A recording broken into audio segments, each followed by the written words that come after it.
إلا بالله العلي العظيم. أعوذ بالله من الشيطان اللعين الرجيم. بسم الله الرحمن الرحيم. الحمد لله الذي هدانا لهذا وما كنا لنهتدي لولا أن هدانا الله.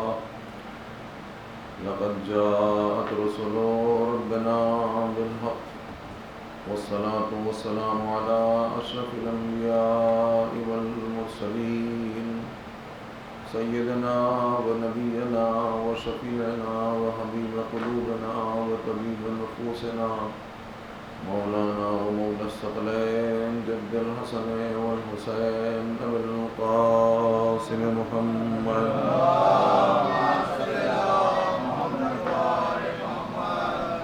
وآله الطيبين الطاهرين المنجبين الأكرمين المعصومين المظلومين الذين أذهب الله عنهم الرجس وطهرهم تطهيرا.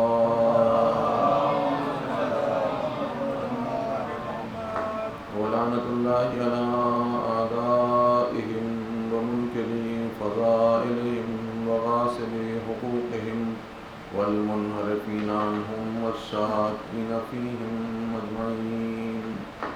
أما بعد فقد قال الله سبحانه تبارك وتعالى في القرآن الحكيم وفرقانه الحميد وقوله الحق. بسم الله الرحمن الرحيم. إن الذين آمنوا وعملوا الصالحات أولئك هم خير البرية جزاؤهم عند ربهم جنات عدن تجري من تحتها الأنهار خالدين فيها أبدا رضي الله عنهم ورضوا عنه ذلك لمن خشي ربه. صلوات دینا.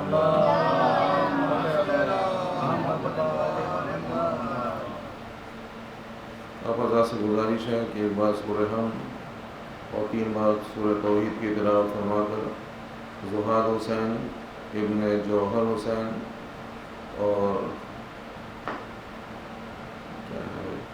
افضل النساء بنت عباد حسین، رباب بنو بنت اکرام حسین، ذوالفقار حسین ابن انوار حسین، ان مرحومین کی ارواح کو حسین.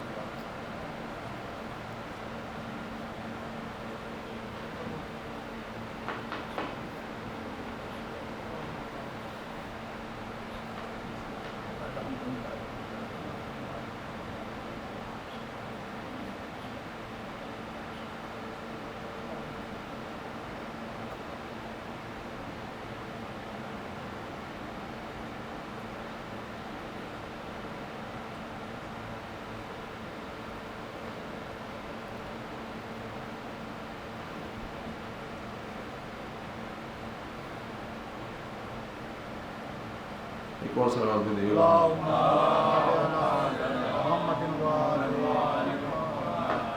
عزیزان محترم، ابھی تو ہم نے مجلس کا آغاز بھی نہیں کیا ہے اور آپ لوگوں کی صلوات اتنے سست ہے تو آئندہ کی کیا امید کی جائے.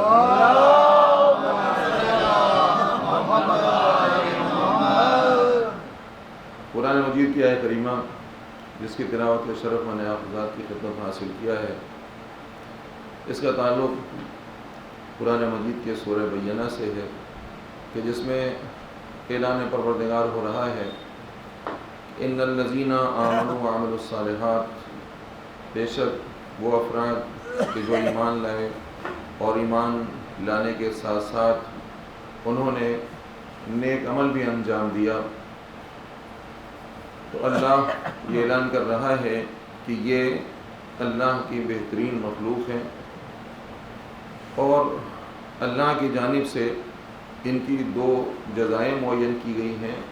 ایک جزائے جسمانی ہے اور ایک جزائے روحانی. جزائے جسمانی یہ ہے اللہ کے بہترین خلائق کی کہ یہ جنت کی پر نعمت باغوں میں ہمیشہ قیام پذیر رہیں گے. اور جزائے روحانی یہ ہے کہ ان کا خدا ان سے راضی رہے گا اور یہ اپنے خدا سے راضی رہیں گے۔ اور یہ جو جزائیں اللہ اپنے ان بہترین بندوں کو دے رہا ہے وہ اس لیے دے رہا ہے کہ ان کے دلوں کے اندر خوف پروردگار پایا جاتا ہے۔ ایک صلوات دے دیجیے گا۔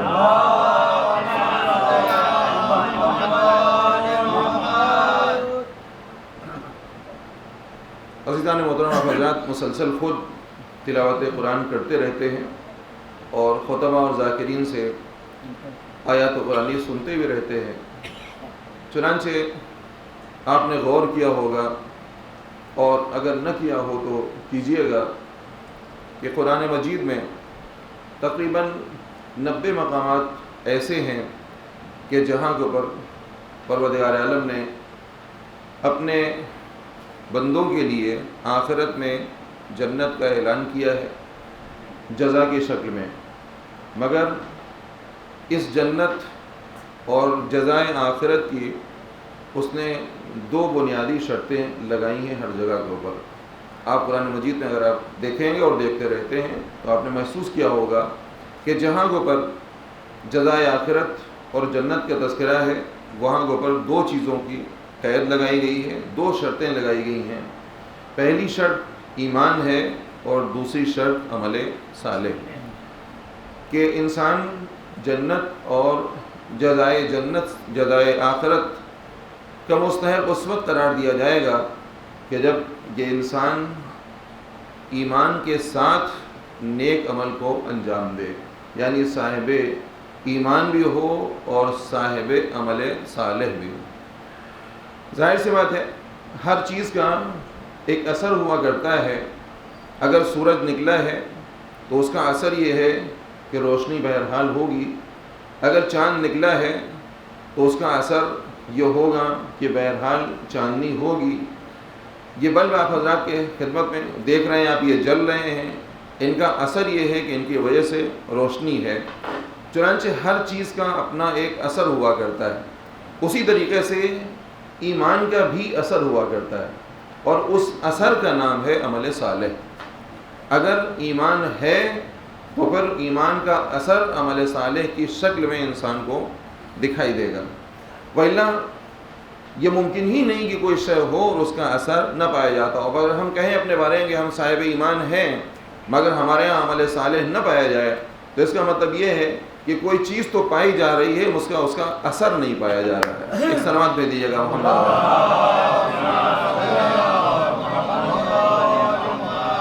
اور اس عمل صالح کی کیا اہمیت ہے اور کیا عظمت ہے، اس سے متعلق صرف ایک روایت میں پڑھ کے اور اس کے بعد اپنی گفتگو کو آگے بڑھانا چاہوں گا۔ چنانچہ روایت ملتا ہے کہ جب انسان اس دنیا سے رخصت ہونے لگتا ہے، گویا موت کی بے ہوشی اس کے اوپر طاری ہوتی ہے یا موت کی غشی اس کے اوپر طاری ہوتی ہے، جیسے قرآن نے سکرے موت سے تعبیر کیا ہے۔ قرآن مجید کے سورہ قاف کی آیت ہے وَجَاءَتْ سَكْرَةُ الْمَوْتِ ذَلِكَ مَا كَانَتْ مِنْهُ تَحِيدٌ، آ گئی موت کی وہ مستی، آ گئی موت کی وہ غشی، یہی وہ غشی ہے کہ جس سے تم راہ فرار اختیار کیا کرتے تھے۔ اب یہ بات آ گئی تو ایک بات اور سامنے کی یاد آ گئی، وہ بھی آپ کی خدمت کر دوں۔ میں تفسیر کا مطالعہ کر رہا تھا تو اسی آیت کریمہ کے ذیل میں ایک بڑی اچھی بات لکھی گئی ہے جو میں چاہتا ہوں آپ کے خدمت میں نقل کر دوں اور اس کے بعد آپ کے نفوس کو بھی تازہ کرتا چلوں۔ وہ یہ ہے کہ ایک شخص دوسری خلافت کے دور میں آتا ہے اور آنے کے بعد وہ 3 دعوے کرتا ہے دوسرے حاکم کے سامنے آ کے، اور وہ کہتا ہے کہ میں فتنے کو دوست رکھتا ہوں اور اس چیز کے اوپر ایمان لے کے آیا ہوں جس کو اپنی آنکھوں سے دیکھا نہیں ہے، اور حق سے راہ فرار اختیار کرتا ہوں۔ اب ظاہر سی بات ہے جیسے یہ دعوے انہوں نے سنے، تب میں اس دور میں تو موجود نہیں تھا، لیکن مجھے لگتا یہ ہے کہ اگر سردی کا زمانہ بھی رہا ہوگا تب بھی سر کا پسینہ پیروں تک ضرور پہنچ گیا ہوگا۔ اور اس کی وجہ میں آپ کو بتاؤں اس لیے کہ فوراً اس شخص کو زندان میں ڈال دیا جاتا ہے، قید میں ڈال دیا جاتا ہے۔ اس نے آ کے 3 باتیں ان کے سامنے کہیں، فوراً اسے لے جا کے قید خانے میں ڈال دیا گیا۔ ظاہر سی بات ہے پروردگار عالم ایسے موقع کے اوپر حلال مشکلات کو بھیج دیا کرتا تھا۔ چنانچہ جیسے مولا کائنات کو یہ خبر ملی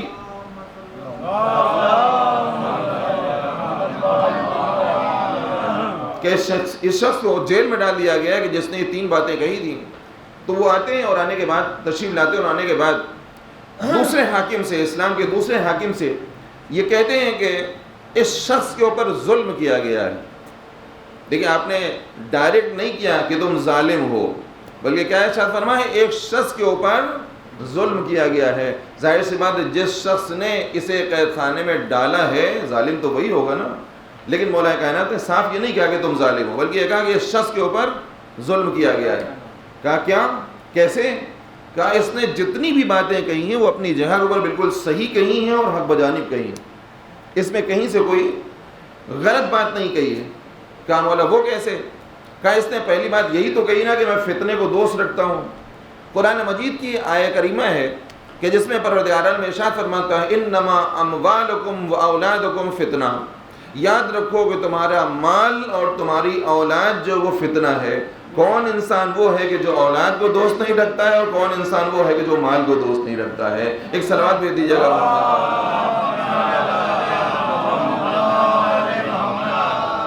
پھر اس کے بعد اس نے دوسرا دعویٰ یہ کیا ہے کہ ہم ایسی چیزوں کے اوپر، ایسی چیز کے اوپر ایمان رکھتے ہیں کہ جس کو ہم نے دیکھا نہیں ہے. ظاہر سی بات ہے میں اس کے جواب تک تو بعد میں جاؤں گا. آج ہر انسان سے جس ذات کی دوستی ہے، اکثر اوقات جس کے اشارے کے اوپر ہم اور آپ چلا کرتے ہیں، وہ کون ہے؟ ہم نے دیکھا ہے اسے، آپ متوجہ ہو گے نہیں ہو گئے؟ ابلیس ملعون، شیطان رجیم، کہ جو اکثر اوقات ہمیں اپنے راستے کے اوپر چلاتا رہتا ہے. ہم نے کبھی اسے دیکھا ہے؟ نہیں دیکھا ہے. لیکن دیکھنے کے بعد کوئی ایسا انسان کائنات میں پایا جاتا ہے کہ جو ابلیس کے اوپر اور شیطان کے اوپر ایمان نہ رکھتا ہو؟ نہیں، مانتا بھی ہے کہ یقیناً شیطان وجود رکھتا ہے، شیطان موجود ہے. لیکن عزیزان محترم، وہاں کے اوپر مولا کائنات نے ارشاد میں کیا فرمایا؟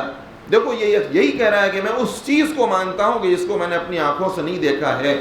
تم انصاف سے کہ بتاؤ کہ تم نے خدا کو دیکھا ہے یا نہیں دیکھا ہے؟ تو وہ کہتے ہیں کہ نہیں میں نے خدا کو تو نہیں دیکھا ہے. تو بس بندہ خدا یہی تو کہہ رہا ہے کہ میں ایسی ذات کے اوپر ایمان رکھتا ہوں جس کو ہم نے دیکھا نہیں ہے. ایک صلوات بھیج دیجیے گا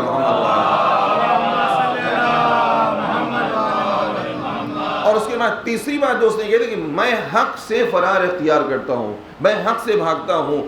تو مولا نے یہی آیت جو میں نے آپ کی خدمت میں عرض کیا تھا سورہ قاف کی، اس کی تلاوت کرتے ہیں کہ جس میں ارشاد خداوندی ہوتا ہے وَجَاءَتْ سَكْرَةُ الْمَوْتِ ذَلِكَ مَا كَانَتْ مِنْهُ تَحِيدٌ، آ گئی موت کی غشی.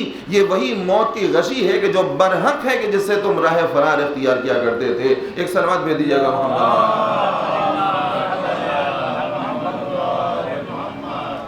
تو عزیزان میں متمسک کر رہا تھا کہ عمل صالح کی عظمت کیا ہے، قدر و منزلت کیا ہے، اس کو پہچانے ایک روایت کے ذریعے سے کہ جب انسان اس دنیا سے رخصت ہونے لگتا ہے، زندگی کے آخری لمحات ہیں، اس وقت 3 چیزیں ایسی ہیں کہ جو اس کے سامنے مجسم ہو گیا تھی. سب سے پہلے اس کے سامنے اس کی اولاد آتی، اور آنے کے بعد جب پہنچتی ہے اس کے پاس قریب میں، جو انسان اس دنیا سے رخصت ہو رہا ہے، عجیب اضطراب و بے چینی کا، کرب کا عالم ہے. چنانچہ جب اس نے اپنی اولاد کو دیکھا تو دیکھنے کے بعد یہ سوال کرتا ہے کہ یہ بتاؤ کہ اس مشکل وقت میں تم ہماری کتنی مدد کر سکتے ہو. تو ایک پتہ وہی اولاد کہ جس کو کتنی شفقت کے ساتھ، مہربانی کے ساتھ، عطوفت کے ساتھ اس بندے خدا نے پالا تھا، بچپن سے نوجوانی کے مرحلے تک، پھر نوجوانی سے آگے کے مرحلے تک اسے پالا تھا، بڑا کیا تھا، تربیت کی تھی. آج وہی بیٹا اور بیٹے کھڑے ہوئے ہیں سامنے، تم ہماری کتنی مدد کر سکتے ہو؟ تو ایک مرتبہ وہ جواب دیتے ہیں کہ میں صرف آپ کی اتنی مدد کر سکتا ہوں کہ میں آپ کے اس وقتی گھر سے آپ کی ابدی جائیگاہ تک آپ کو ہم پہنچا سکتے ہیں. اب ذرا سوچیں کہ اس کے کرب و بے چینی کے عالم میں کتنا اضافہ ہو جاتا ہوگا کہ جن بچوں کو اتنے ناز و نعم کے ساتھ ہم نے پالا تھا، حتیٰ کہ ان کو پالنے میں، ان کی تربیت کرنے میں بعض وقت ہم نے مرضی خدا کا بھی خیال نہیں رکھا تھا، آج یہی بچے ہمارے، یہ اولاد ہمیں کس طریقے سے جواب دے رہے ہیں. پھر اس کے بعد وہ متوجہ ہوگا مال سے کہ یہ بتاؤ تم اس وقت ہماری کتنی مدد کر سکتے ہو. تو ایک مرتبہ وہ مال جواب دیتا ہوا نظر آئے گا کہ میں صرف اور صرف اپنے پاس سے آپ کے لیے لباس آخرت فراہم کر سکتا ہوں. آپ غور کر عزیز آدم، یہ کون سا مال ہے کہ جس کو جمع کرنے کے لیے، جس کو اکٹھا کرنے کے لیے اس نے اپنی پوری زندگی کو صرف کر دیا تھا. خون پسینہ ایک کر دیا تھا اس کے حصول میں، میں نے بعض اوقات اس کے حصول میں اس نے مرضی خدا کا بھی خیال نہیں رکھا تھا. آج وہی مال جب اس سے مخاطب ہو کہ یہ سوال کر رہا ہے کہ یہ بتاؤ کہ تم ہماری کتنی مدد کر سکتے ہو، تو اب وہ جواب دے رہا ہے کہ میں صرف اور صرف آپ کے لیے اپنے پاس سے لباس آخرت فراہم کر سکتا ہوں. اب اس کے بعد تیسرا اور آخری مرحلہ آئے گا، اور آنے کے بعد تیسری اس کے سامنے جو چیز آئے گی مجسم ہو کہ وہ یہی عمل صالح ہے. وہ مجسم ہو کے آئے گا، اس سے یہ بندے خدا جانے والا سوال کرے گا یہ بتاؤ کہ تم اس وقت میری مدد کتنی مدد کر سکتے ہو. تو ایک مرتبہ نیک ترین عمل انجام دے رہے ہیں، لیکن ہمارا یہ عمل اللہ کی خوشنودی کے لیے نہیں ہے بلکہ بندوں کی خوشنودی کے لیے. یاد رکھیے گا عزیزان محترم، اب یہ عمل چاہے جتنا اچھا ہو، چاہے یہ نمازی کیوں نہ ہو، چاہے یہ روزہ ہی کیوں نہ ہو، چاہے یہ عزادین حسین میں آ کے خطابت کرنا ہی کیوں نہ ہو، چاہے یہ ماتم کرنا ہی کیوں نہ ہو، چاہے یہ تبرک تقسیم کرنا ہی کیوں نہ ہو، یاد رکھیے گا اگر یہ ساری چیزیں خوشنودی پروردگار کے لیے ہیں تو یقیناً ان کا بہترین ہمیں اجر بھی ملنے والا ہے. لیکن اگر یہ خوشنودی پروردگار کے لیے نہیں ہے بلکہ بندوں کی خوشنودی کے لیے ہیں تو ہم عمل انجام تو دے رہے ہیں مگر اس کی کوئی جزا ہمیں ملنے والی نہیں ہے. ایک صلوات بھیج دیجیے گا محمد. ایک اور صلوات بھیج دیجیے گا محمد والے. تو یہ تو وہ مرحلہ تھا کہ جب ہم نے عمل صالح کو شروع کیا، نتیجہ کیا ہوا؟ ہمارا عمل جو ہے باطل، ہمارے عمل کی اجر و جزا جو ہے وہ برباد، ضائع، ہم کو کچھ ملنے والا نہیں ہے.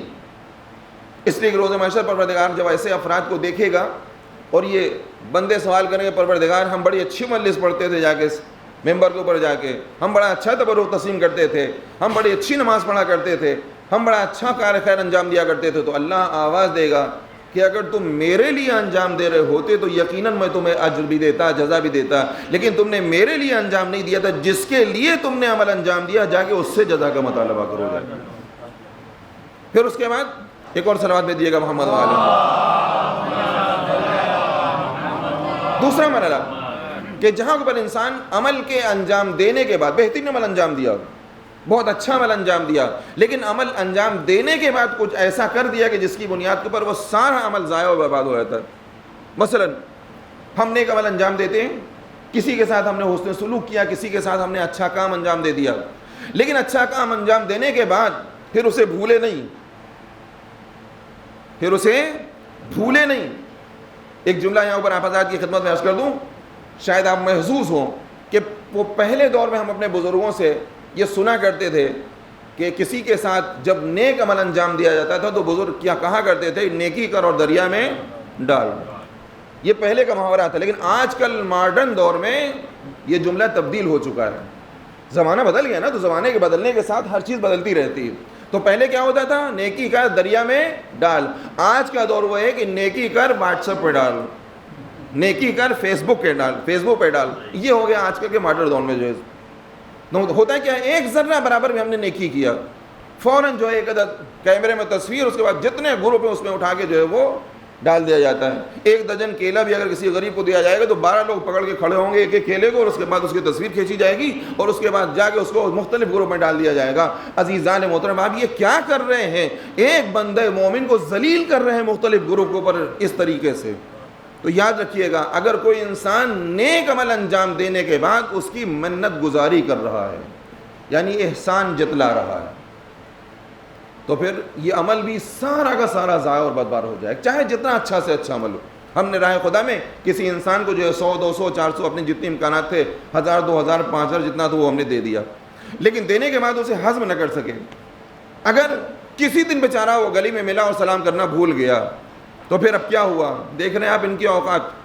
کل تک یہی وہ تھے کہ جو ہمارے ٹکڑوں کے اوپر پلا کرتے تھے، کل یہ وہی تھے کہ جن کو میں اگر مدد نہ کرتا ہوں آج یہ بھوکوں مر رہے ہوتے. آج ان کو سلام کرنے کی بھی توفیق نہیں ہو رہی ہے. عزیزان محترم یاد رکھیے گا اس انسان کو منان کہا جاتا ہے، یہ منت گزاری کرنے والا، احسان جتانے والا. تو اگر ہم نے کسی کے ساتھ حسن سلوک کیا اور سلوک کرنے کے بعد منت گزاری کی، احسان جتلا دیا، تو یاد رکھیے گا یہ ہمارا عمل ضائع اور برباد ہو جائے گا، اس کی کوئی جزا ملنے والی نہیں. اور روایت سنیے، بڑی اہم روایت، حرمت الجنت علی المنان والقتات ومدمن الشمر ومدمن الخمر.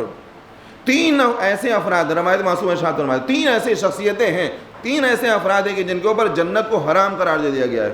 سب سے پہلا کون انسان؟ حرمت الجنت علی المنان، پہلا انسان وہ ہے کہ جو نیک عمل انجام دینے کے بعد احسان جتلاتا ہو نظر آئے. ایسا انسان کبھی جنت میں جانے والا نہیں ہے. اور اس کے بعد آگے روایت بڑھتی والقطات، اور اسی طریقے سے سخنچین، آپس میں ایک دوسرے کو لڑانے والے. سماج کے اندر ایسے بھی افراد بہت زیادہ پائے جاتے ہیں. اللہ ان کے شر سے ہم سب کو محفوظ رکھے. آج ہم نے یہاں اوپر مجلس پڑھی، فرض کیجئے کسی روایت کے ذیل نے کہا کہ بھائی بے نمازی انسان وہ ہے کہ جس کے روایات میں ایسے ایسے سزائیں اس کی بیان کی گئی ہیں، ایسے ایسی اس کے بارے میں باتیں کہی گئی ہیں. اب ایک صاحب پہنچے مجلس سے اٹھ کے، اس کے بعد انہوں نے ایک ایسے انسان سے کہ جو یہاں مجلس میں نہیں آیا تھا اور اتفاق سے نماز بھی نہیں پڑھتا تھا، اس نے ان سے جا کے کہا پتہ ہے تم کو آج مولانا نے پوری مجلس تمہاری شان میں پڑھ دیا ہے. اب عزیزان محترم، مولانا کو پتہ بھی نہیں ہے اور مولانا نے ایسی کوئی بات کہی بھی نہیں تھی، ایک عمومی بات کہی تھی، لیکن چونکہ ان کا کام ہی یہ ہے کہ دونوں افراد کے درمیان میں، دو گروہوں کے درمیان میں آپس میں لڑاتے رہے نا، لہٰذا پہنچے اور پہنچنے کے بعد ادھر کی بات ادھر، ادھر کی بات ادھر. ایسے وہ افراد ہوں گے کہ کبھی جنت میں داخل ہونے والے نہیں. اور تیسرا انسان وہ ہے کہ جسے شارب خمر کہا جاتا ہے، یعنی شراب پینے والا بھی کبھی جنت میں نہیں جائے گا. ایک صلوات بھیج دیجیے گا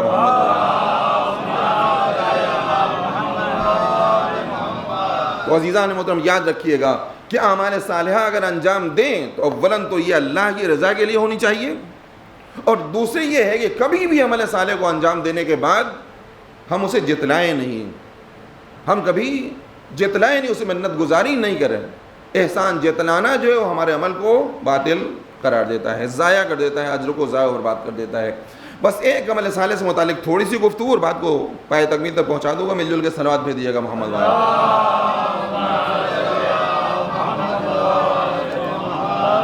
ایک شخص اس دنیا سے جو رخصت ہوتا ہے، جب اس دنیا سے رخصت ہوتا ہے تو اس نے 3 جملے اپنی زبان سے کہے.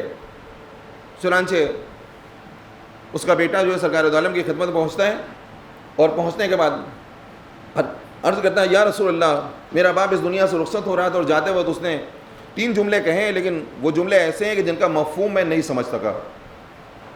کہا وہ کیا جملے ہیں؟ کہا وہ 3 جملے تھے. پہلا جملہ یہ ہے کہ وہ جب جانے لگا تو اس نے کہا لیتہ کان بعیدا، اے کاش کہ وہ دور ہوتا.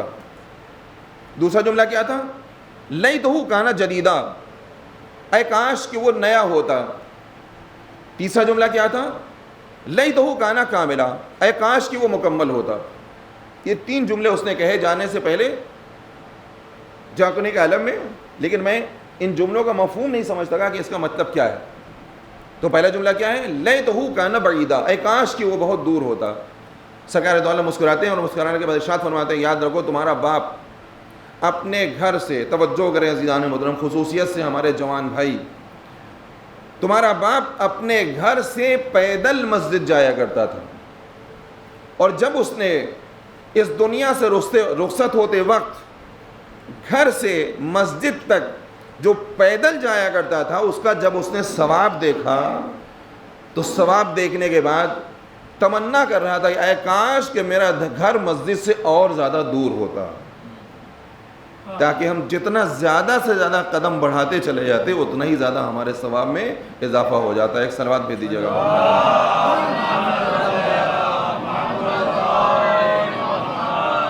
لیتہ کان بعیدا، کاش کہ وہ کیا ہوتا؟ بہت دور ہوتا. اور یہیں کے اوپر ایک روایت بھی اپنے بھائیوں کے لیے عرض کرنا چاہوں گا، بزرگوں سے معذرت چاہتے ہوئے، اور وہ روایت یہ ہے، ارشاد ختمی مرتبہ حضرت محمد مصطفیٰ صلی اللہ علیہ وسلم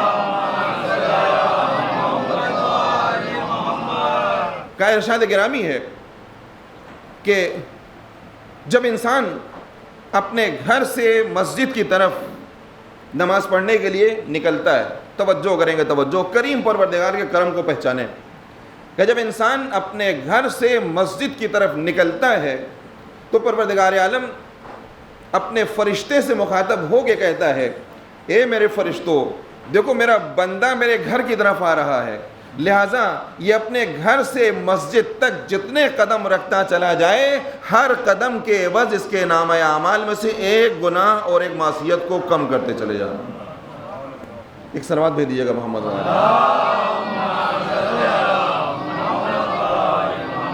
اگر کسی کا گھر جو ہے وہ مسجد سے دور ہو اور اس سے آپ سوال کریں کہ بھائی آپ مسجد میں تشریف نہیں لاتے، تو وہ فوراً یہ کہتا ہے بھائی کیا کریں، مسجد ہمارے گھر سے بہت زیادہ دور ہے۔ لیکن عزیزان محترم، مسجد سے گھر کا دور ہونا کتنی عظمت کا مالک ہے، آپ اس روایت کے ذریعے سے محسوس کر سکتے ہیں کہ انسان جتنے قدم اپنے گھر سے مسجد کی جانب آگے بڑھاتا چلا جائے گا، پروردگار عالم ہر قدم کے عوض اس کے نام عمل سے ایک گناہ کم کرتا چلا جائے گا۔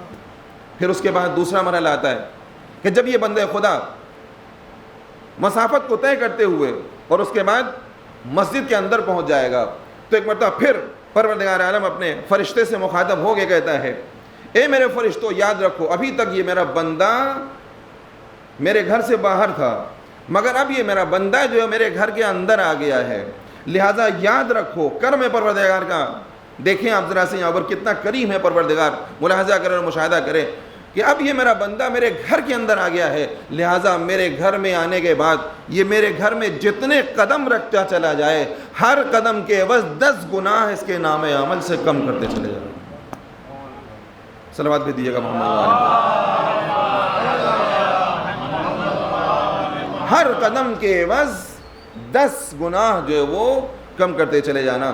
کچھ دیر کے بعد فرشتہ کہتا ہے، اے پروردگار، تیرا بندہ وہ تھا کہ جس کے نام عمل میں بہت کم گناہ تھے، لہٰذا اب اس کے نام عمل میں گناہ ختم ہو گئے ہیں۔ توجہ، اس کے نام عمل میں گناہ ختم ہو گئے ہیں۔ تو پتہ کریم پروردگار اعلان کرتا ہے، یاد رکھو میرے بندے کے نام عمل میں گناہ ختم ہو گئے ہیں، مگر میری رحمت کا سلسلہ تو ختم نہیں ہوا ہے۔ لہٰذا اب جب اس کے گناہ نام عمل میں ختم ہو چکے ہیں، تو اب اس کے ہر قدم کے عوض جو میرے گھر کے اندر رکھ رہا ہے 10 نیکیاں اس کے نام عمل میں لکھتے چلے جاؤ۔ صلوات بھیج دیجیے گا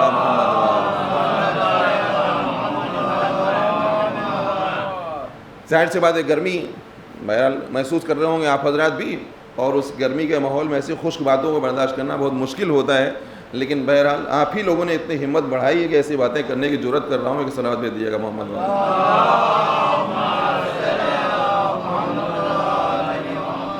پھر اس کے بعد دوسرا جملہ ہے کہ لیتہ کان جدیدہ، کاش کی وہ چیز نئی ہوتی۔ یہ ہے، اس سے کیا مطلب ہے؟ جو میرا باپ جاتے وقت کہہ رہا تھا، کہا تمہارا باپ اس دنیا سے رخصت ہو رہا ہے۔ ایک دن ہوا یہ تھا کہ وہ اپنے گھر سے نکلا، سردی کا زمانہ تھا، گھر سے باہر نکلا تھا کہ اس نے کیا دیکھا کہ ایک فقیر انسان راستے میں بیٹھا ہوا سردی کی وجہ سے تھرتھرا رہا ہے، کانپ رہا ہے۔ چنانچہ اس کے پاس ایک عدد شال تھی پرانی، اس نے فوراً اپنے بیگ سے یہ جھولے سے نکالا، اور نکالنے کے بعد اس شال کو اس بندے خدا کے اوپر ڈال دیا۔ اب جب وہ اس دنیا سے رخصت ہو رہا تھا، اور رخصت ہونے وقت وہ پرانی شال جو اس کے کاندھے کے اوپر ڈالا تھا، اس فقیر اور مسکین اور غریب انسان کے کاندھے کے اوپر ڈالا تھا، جب اس نے اس کا ثواب دیکھا ہے تو اللہ کی بارگاہ میں تمنا کر رہا تھا کاش کہ وہ نئی شال ہم نے اس کے کاندھے کے اوپر ڈالا ہوتا۔ ایک صلوات بھیج دیجیے گا محمد۔ یعنی اگر اس کے پاس نئی شال ہوتی اور راہ خدا میں نئی شال اس نے انفاق کیا ہوتا، تو ظاہر سی بات ہے اس کی جزا بھی کہیں زیادہ ہوتی اس پرانی شال کے مقابلے میں۔ اس لیے کہ جب وہ بندہ خدا جو بیچارہ فقیر تھا، تنگ دست تھا، ناتوان تھا، اس کے اوپر جب شال ڈالی گئی، سردی سے وہ جب محفوظ ہو گیا تو اس کی دل سے دعائیں نکلی تھی، اور جب دل سے دعا نکلی تو پروردگار عالم نے جاتے وقت اس تمہارے باپ کو جو جزا دی ہے اس کو وہ دیکھ کے وہ یہ تمنا کر رہا تھا کہ کاش کہ میرے پاس وہ شال جو ہوتی وہ نئی ہوتی تو ہمارے اجر میں کتنا اضافہ ہو جاتا۔ بس عزیزان محترم، ایک بات اور جلدی سے میں اپنی گفتگو کو تمام کر دوں۔ یقین جانیے عزیزان محترم، راہ خدا میں انفاق کرنے کے کتنے زیادہ فضائل ہیں، یہ میں آپ کی خدمت اور تفصیل سے نہیں بیان کر سکتے، زمانے میں اتنی گنجائش نہیں ہے، لیکن ایک باتیں یہاں پر ٹھہر کے ضرور کرنا چاہوں گا۔ قرآن کی آیت ہے جس میں ارشاد ہو لن تنالوا البر حتی تنفقوا مما تحبون، یاد رکھو نیکی کی منزل تک تم اس وقت تک پہنچ ہی نہیں سکتے ہو جب تک راہ خدا میں وہ چیز انفاق نہ کرو کہ جسے تم خود پسند کرتے ہو۔ ہوتا کیا ہے آج کل سماج کے اندر، ہوتا کیا ہے آج کل معاشرے کے اندر، ہم جیسے افراد، میں آپ کی شان میں گستاخی نہیں کرنا چاہتا، آپ لوگ کہیں بزرگ ہیں، قابل احترام ہیں، اپنے بارے میں کہہ رہا ہوں کہ جب میرے انفاق کا مسئلہ آتا ہے تو ہوتا کیا ہے آج کل کے سماج کے اندر، گھر کے اندر وہ کپڑے کے جو پرانے ہو چکے ہیں، وہ کپڑے کے جو فیشن لیس ہو چکے ہیں، وہ کپڑے کے جو چھوٹے ہو چکے ہیں، وہ کپڑے کے جو پریس کے ذریعے سے جل چکے ہیں، وہ کپڑے کہ جن کا فیشن جو وہ بدل چکا ہے، یا وہ کپڑے کہ جو اب پہننا ہماری شان کے خلاف ہو چکا ہے۔ اگر کسی سماج میں ہم پہنچیں گے ان کپڑوں کو پہن کے تو ہم سے یہی سوال کیا جائے گا، ارے یہ کیسے کپڑے آپ پہن کے آئے ہیں، یہ تو آپ کی شان کے مطابق نہیں ہیں۔ تب انہیں کیا کر دیتے ہیں، ان سب کو ہم ریٹائر کر دیتے ہیں۔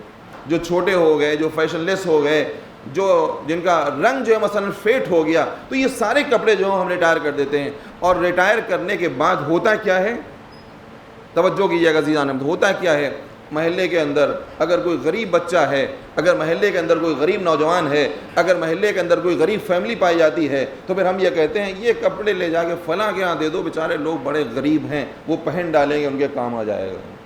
عزیزان محترم، قرآن کی آیت کیا کہتی ہے کہ نیکی کی منزل تک اس وقت تم پہنچ ہی نہیں سکتے ہو جب تک راہ خدا میں اس چیز کو انفاق نہ کرو کہ جو تمہیں خود زیادہ محبوب ہے۔ تو عزیزو، اگر یہ کپڑے آپ کو ہمیں خود محبوب تھے تو پھر ہمیں خود استعمال کرنا چاہیے تھا، اور اگر یہ محبوب نہیں ہے تو پھر ایسی صورت میں کسی دوسرے کو دے کے اس کا کوئی فائدہ نہیں ہے۔ لہٰذا بہتر یہ ہے کہ جو چیز ہم خود استعمال کر رہے ہیں وہی دوسرے کو دیا جائے۔ آج کل آپ کو معلوم ہے مجالس کا سلسلہ شروع ہو رہا ہے، مجالس کا سلسلہ چل ہی رہا ہے، شروع کیا ہو رہا ہے، چل رہا ہے۔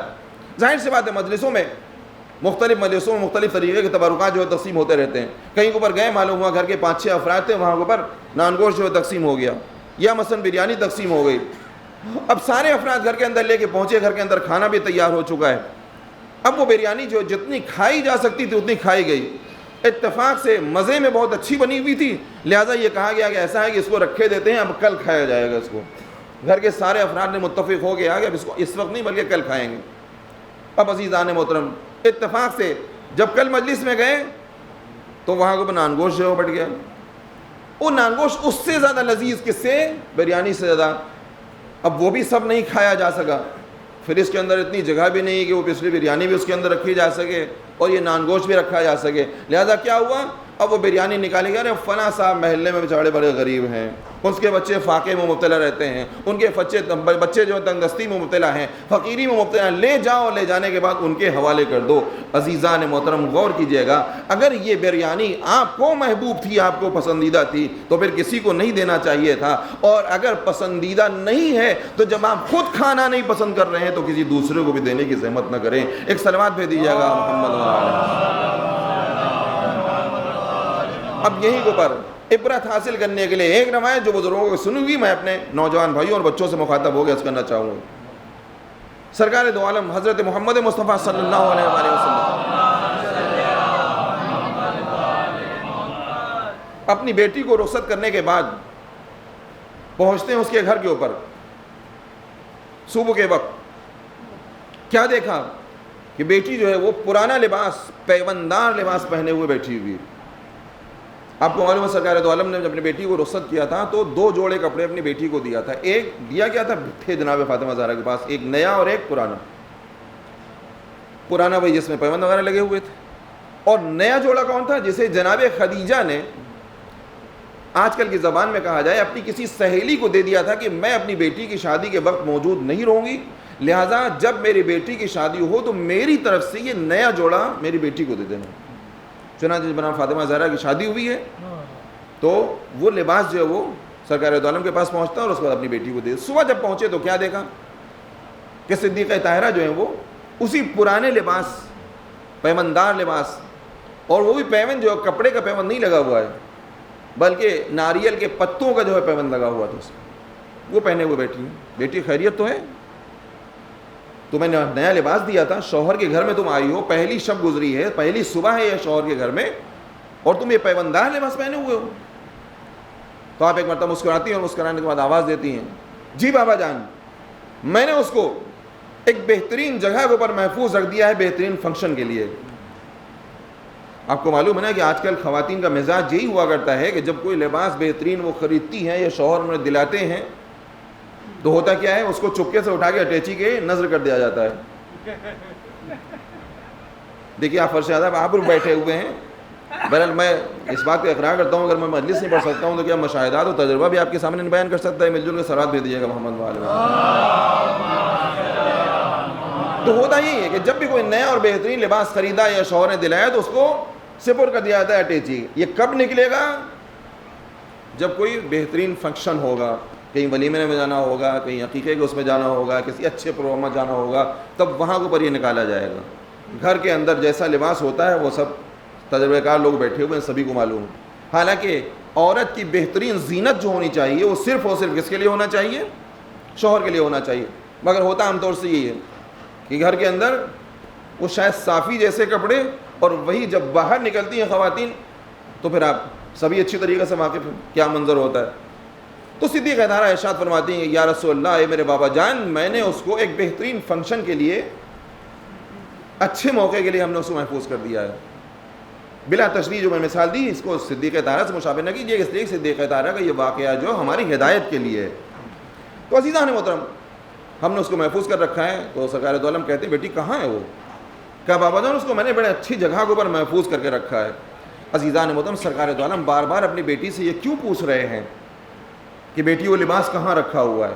آپ کو معلوم ہونا چاہیے اگر یہ بار بار سوال نہ کرتے, توجہ کیجیے گا, تو پھر یہ صرف باپ اور بیٹی کے درمیان میں ایک واقعہ بن کے رہ جاتا, ہمارے لیے ہدایت کا سبب نہ بنتا. لہٰذا یہ بار بار سوال کریں کہ بیٹی یہ بتاؤ لباس کہاں ہے. کہا بابا جان ہوا یہ کہ صبح کے وقت سائل جو ایک آتا ہے, ایک فقیر آتا ہے, اور آنے کے بعد اس نے سوال کرنا شروع کیا. اب ظاہر سی بات میرے پاس 2 جوڑے کپڑے تھے, ایک پرانا جوڑا کپڑا تھا اور ایک نیا جوڑا کپڑا تھا. اب میرے اختیار میں تھا کہ میں نیا کپڑا دوں یا پرانا کپڑا دوں.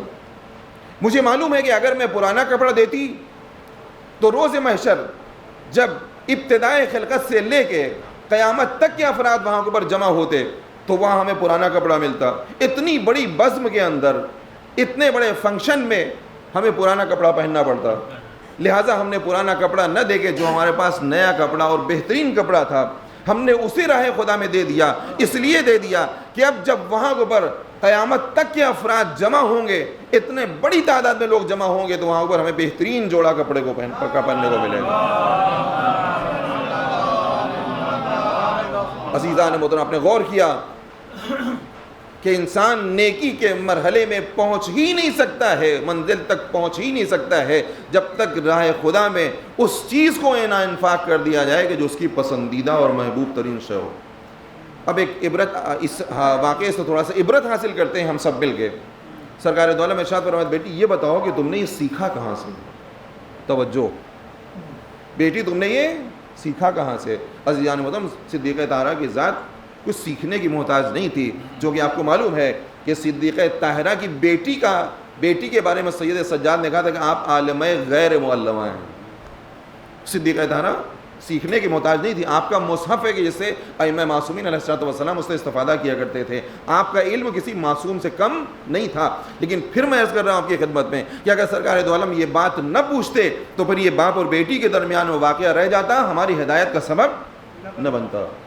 لہٰذا سرکار دو عالم نے پوچھا یہ بتاؤ بیٹی تم نے یہ سیکھا کہاں سے؟ اے کاش کہ ہمارے اندر بھی ہمارا کردار بھی ایسا ہی ہو جائے کہ ہم اپنے بچوں کو اس طریقے سے تربیت دیں کہ ہم ان سے کچھ کہیں بھی نہیں اور ہمارے کردار کے ذریعے سے وہ تربیت حاصل کرتے ہوئے نظر آئیں. تو ایک مرتبہ بیٹی باپ سے مخاطب ہو کے تھی, بابا جان مجھے وہ وقت یاد ہے کہ جب مکے میں ایک مرتبہ قحط پڑا تھا اور ساری امت بھوکمری کا شکار ہو گئی تھی. تو اس وقت آپ مادر گرامی جناب خدیجہ کے پاس تشریف لائے تھے, اور لانے کے بعد کہا تھا اے خدیجہ اگر تمہارے پاس کچھ مال و دولت بچا ہو تو وہ ہمارے حوالے کر دو, تاکہ میں جا کے یہ جو افراد بھوکوں مر رہے ہیں, بھوکمری کا شکار ہیں, میں جا کے ان کے حوالے کر دوں. تو اس وقت میری مادر گرامی نے لا کے اتنا مال ڈھیر کر دیا تھا کہ اگر کوئی 6 فٹ کا حبشی غلام اس مال کے انبار کے پیچھے کھڑا ہو جائے تو وہ دکھائی نہیں دے رہا. چنانچہ آپ نے اس کو بوریوں میں بھرا اور لے جانے کے بعد مکے میں جو افراد قحط میں مبتلا تھے, بھوکمری کا شکار تھے, ان کے سب کے حوالے کر دیا تھا. مگر جب آپ گھر پہنچے ہیں تو میری مادر گرامی آپ کو دیکھ کے متحیر ہو جاتی ہیں, حیرت زدہ ہو جاتی ہیں, اور یہ پوچھتی ہیں کہ یہ بتائیے یا رسول اللہ آپ نے اپنا لباس کیا کیا؟ معلوم ہے کیا ہوا تھا؟ معلوم یہ ہوا تھا کہ سرکار دو عالم جب سارا مال جو ہے تقسیم کر چکے تو ایک شخص پہنچتا ہے اور اس کے بعد آنے کے بعد یا رسول اللہ مجھے کچھ نہیں ملا. تو آپ کے جسم پر جو لباس تھا وہ آپ نے اس کے حوالے کر دیا، اور وہ بوریاں کہ جس میں آپ مال لے کے گئے تھے، جیسے آپ نے کفن میں دیکھا ہوگا نا قمیض بنائی جاتی ہے، اس طریقے سے بوری کے اوپر انہوں نے ایک تھوڑا سا حصہ کاٹا اور اس کے بعد اسی کو پہن لیا، اسی بوری کو پہن کے جو ہے وہ گھر کے اندر پہنچتے۔ تو جناب خدیجہ نے جو سوال کیا کہ یا رسول اللہ خیریت تو ہے، آپ نے لباس کیا کیا؟ کہا میں نے اپنا لباس جو ہے وہ ایک شخص آیا تھا، آخر میں جب سب تقسیم ہو چکا تھا کچھ نہیں بچا تو میں نے اس کے حوالے کر دیا، اور یہ بوری میں پہن کے چلا آیا ہوں۔ تو ایک مرتبہ جناب خدیجہ کہتے ہیں کہ اگر آپ کو دینا ہی تھا تو یہ بوری اس کو دے دینا ہی چاہیے تھی، یہ آپ نے اپنا لباس کیوں دے دیا اس کو؟ کہا تمہیں معلوم ہونا چاہیے کہ ہم نے وہ لباس اپنا اس لیے دیا ہے، اس بوری کو اس لیے ہم نے نہیں دیا ہے کہ روز محشر جب ساری کائنات از اول تا آخر افراد وہاں کے اوپر جمع ہوں گے، تو اگر ہم نے یہ بوری دیا ہوتا تو کل یہی لباس ہم کو روز آخرت ملتا، لیکن جب ہم نے اپنا لباس جو ہم پہنتے تھے جو ہمیں پسند تھا، جب ہم نے یہ لباس دیا ہے تو ظاہر سی بات روز محشر ہمیں بھی یہی لباس ملے گا،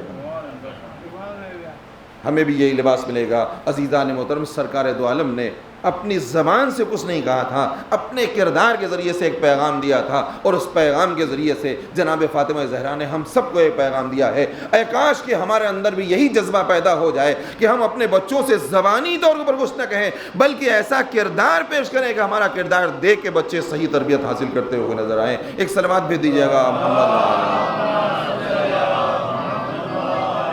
بس عزیزان محترم، اپنی گفتگو کو پائے تکمیل تک پہنچاتے ہوئے آخری بات، وہ تیسرا جملہ کیا تھا؟ لیتہ کانا کاملا، اے کاش کہ وہ پورا ہوتا۔ تو اس نے پوچھا کہ یہ بتائیے کہ اس تیسرے جملے کا مفہوم کیا ہے؟ کہا تمہارا باپ ایک دن گھر سے نکلا، راستے میں ایک فقیر بیٹھا ہوا تھا، بھوکا تھا، بھیک مانگ رہا تھا، اس کے پاس ایک روٹی تھی، اس نے اس کو دو حصوں میں تقسیم کیا، آدھی اپنے پاس رکھ لیا اور آدھی اس کے حوالے کر دیا۔ چنانچہ آج جب وہ اس دنیا سے رخصت ہونے لگا ہے تو اس نے آدھی روٹی جو راہ خدا میں انفاق کی تھی، جب اس کا اجر اس نے دیکھا تو اللہ سے وہ تمنا کر رہا تھا کہ اے کاش کہ میں نے پوری روٹی راہ خدا میں دے دیا ہو۔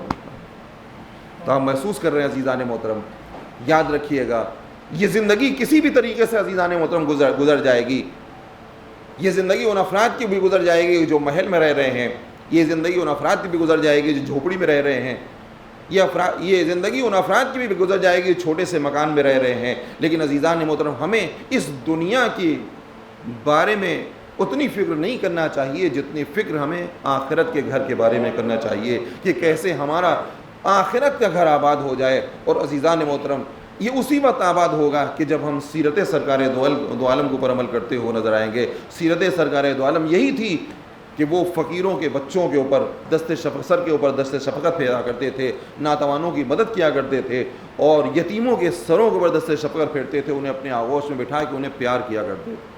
یعنی ہمارے امام معصومین علیہ السلام کی یہ سیرت رہی ہے کہ انہوں نے یتیموں کے ساتھ، مسکینوں کے ساتھ، فقیروں کے ساتھ بہترین سلوک کیا ہے۔ عزیزان محترم اگر ہم بھی اسی طریقے سے کرتے ہیں تو یقیناً ہماری آخرت بھی سنورتی ہوئی نظر آئے گی۔ یتیموں کے ساتھ حسن سلوک کیسا ہے اس کی تعلیم ہمیں خود ہمارے ائمہ معصومین علیہ السلام نے دی ہے۔ چنانچہ میں آپ کو آخری جملہ ربط مصاحب دیتے ہوئے یاد دلانا چاہوں گا کہ امام حسین علیہ السلام ابھی کربلا نہیں پہنچے ہیں، راستے میں ہیں کہ ایک مرتبہ آپ کی زبان سے ایک کلمہ جاری ہوتا ہے، انا للہ و انا الیہ راجعون۔ بس یہ جملہ سننا تھا کہ ایک مرتبہ جناب عباس علیہ السلام یہ سوال کرتے ہیں کہ آقا خیریت تو یہ اس وقت اس جملے کی ادائیگی کا راز کیا ہے؟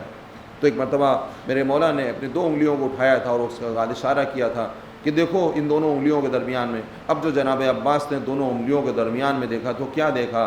جناب مسلم دارالعمار کی چھت کے اوپر سر جھکائے بیٹھے ہوئے ہیں اور ظالم تلوار تانے ہوئے بیٹھا ہوا ہے، یعنی سر کو تن سے جدا کرنا چاہتا ہے۔ جناب عباس ایک مرتبہ بے چین ہو جاتے ہیں اور بے چین ہونے کے بعد کہتے ہیں آقا جہاں بے اجاز آپ نے مجھے یہ منظر دکھا دیا ہے، اتنا اور کرم کر دیں کہ مجھے بے اجاز کوفے بھیج دیں۔ کہاں کوفے جا کے کیا کرو گے؟ کہاں وہاں میں جا کے اپنے بھائی کی مسلم کی مدد کروں گا، اس لیے کہ میرا بھائی مشکل میں گرفتار ہے، پریشانی میں گرفتار ہے۔ تو ایک مرتبہ جناب مولا سرکار سید الشہداء کہتے ہیں کہ عباس، بھیا عباس کیا تم مدد کرنے والوں کو دیکھنا چاہتے ہو؟ کہا ذرا غور سے دیکھو، اب جو دارالعمارہ کے نیچے دیکھا تو کیا دیکھا، کہیں سرکار دو عالم موجود ہیں، کہیں مولائے کائنات موجود ہیں، کہیں صدیقہ طاہرہ موجود ہیں، ہاں عزاداران امام مظلوم، اور کچھ ہی دیر کے بعد جناب مسلم کی شہادت ہو جاتی ہے۔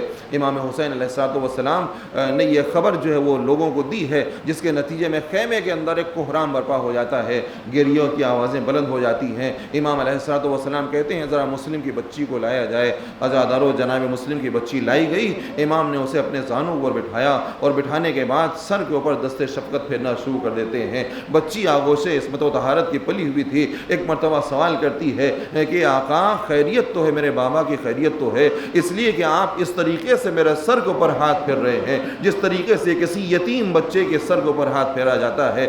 امام نے کچھ اور نہ کہا، اے بیٹی یاد رکھو اب آج کے بعد سے تم ہمیں بابا سمجھنا، اگر تمہیں کسی چیز کی احتیاج ہو، اگر وہ اپنے گود میں بٹھاتے ہیں اور بٹھانے کے بعد اس کے سر کے اوپر دست شفقت پھیرتے ہیں، اگر بیٹی ہے تو خواتین جاتی ہیں، اور اگر بچے ہیں تو مرد اسے گود میں بٹھا کے سر کے اوپر دست شفقت پھیرتے ہیں۔ ہاں عزادارو جب بچوں کے سر کے اوپر دست شفقت پھیری جاتی ہے تو بچوں کو تسلی ہو جاتی ہے کہ ٹھیک ہے میرا بابا تو اس دنیا سے رخصت ہو گیا ہے، مگر میرا چچا تو موجود ہے، میرا چچا تو موجود ہے کہ جو میرے سر کے اوپر دست شفقت پھیر رہا ہے۔ ہاں عزاداران امام مظلوم، مگر تاریخ میں ہمیں ایک ایسی بچی بھی دکھائی دیتی ہے کہ جب اس کا بابا اس دنیا سے رخصت ہوا ہے تو یقیناً اسے انتظار رہا ہوگا کہ اب آئے گا کوئی میرے سر کے اوپر دست شفقت پھیرے گا، مگر ہزاروں دست شفقت پھیرنا تو دور کے بعد ظالم آگے بڑھتے ہیں، خیموں میں آگ لگائی جاتی ہے، بچی کے دامن میں آگ لگ جاتی ہے، رخساروں کے اوپر تماچے لگائے جاتے ہیں۔ عزادارو یہی تو وجہ ہے کہ بچی کے رخسار کے اوپر جیسے ہی تماچا پڑتا تھا،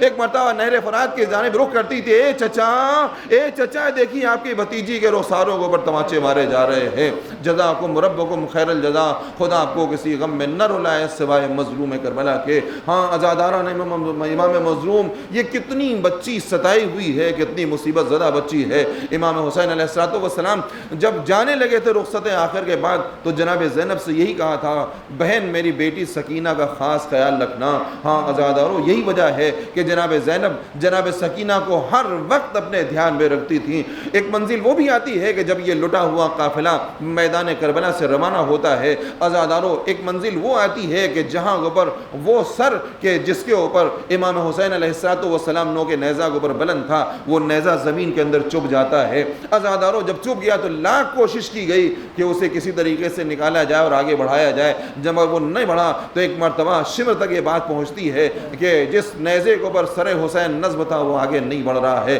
ایک مرتبہ شمر آتا ہے، عزادارو آپ نے شاید محسوس کیا ہو کہ وہ کہاں پہنچا ہوگا، اس نیزے کے پاس کہ جس کے اوپر سر حسین نصب تھا، نہیں عزادارو وہاں نہیں پہنچتا ہے، سید سجاد کے پاس پہنچتا ہے۔ فضا میں ایک مرتبہ تازیانے کو لہراتا ہے، اے سید سجاد اپنے بابا سے یہ دریافت کرو کہ ان کا سر آگے کیوں نہیں بڑھ رہا ہے، اس لیے کہ اگر آگے سر نہ بڑھا تو ابھی ہم تمہاری پشت کو اس تازیانے سے چھلنی کر دیں گے۔ عزادارو ایک مرتبہ سید سجاد نے اپنی ہتھکڑیوں اور بیڑیوں کو سنبھالا، اے میرے بابا آخر کیا وجہ ہے کہ جو آپ کا سر آگے نہیں بڑھ رہا ہے؟ ایک مرتبہ کٹی ہوئی گردن سے آواز آتی ہے، اے میرے لال سینے پر سونے والی سکینہ راستے میں گر چکی ہے، قافلے سے پیچھے رہ چکی ہے، جب تک وہ نہیں جائے گی قافلے میں شامل نہیں ہو جائے گی اس وقت تک میرا سر آگے نہیں بڑھے گا۔ ہاں عزادارو جناب زینب ایک مرتبہ پشت ناقہ سے نیچے اترتی ہیں اور اترنے کے بعد اس سم کی طرف چلتی ہیں کہ جدھر سے یہ قافلہ آ رہا تھا، داہنی جانب دیکھتی ہے، بائیں جانب دیکھتی ہے، اے سکینہ کہاں ہو، تمہیں تمہاری پھوپھی پکار رہی ہے، آواز دو۔ ابھی کچھ ہی دور آگے بڑھی تھی کہ کیا دیکھا،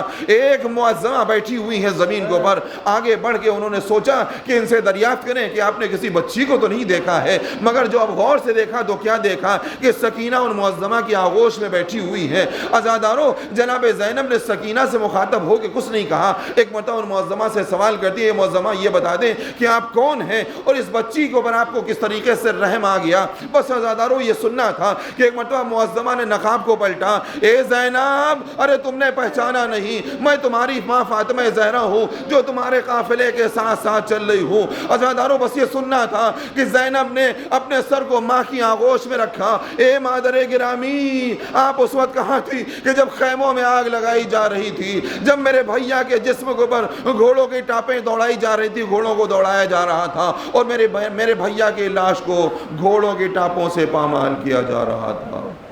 واہ حسین واہ الا لعنت اللہ علی قوم الظالمین سیعلم الذین ظلموا ای منقلب۔ انا للہ و انا الیہ راجعون الہی بحق الزہراء وآلہا وبعدہا والسر المستودع فیہا بعدد ما احاط به۔ پروردگارہ ہماری اس مختصر سی عبادت کو قبول فرما، پرچم اسلام کو سربلند، پرچم کفر و نفاق کو سنو فرما، تمام مومنین و مومنات خصوصاً حاضرین ان کے متعلقین کی تمام دینی و دنیاوی حاجات کو پورا کرنا۔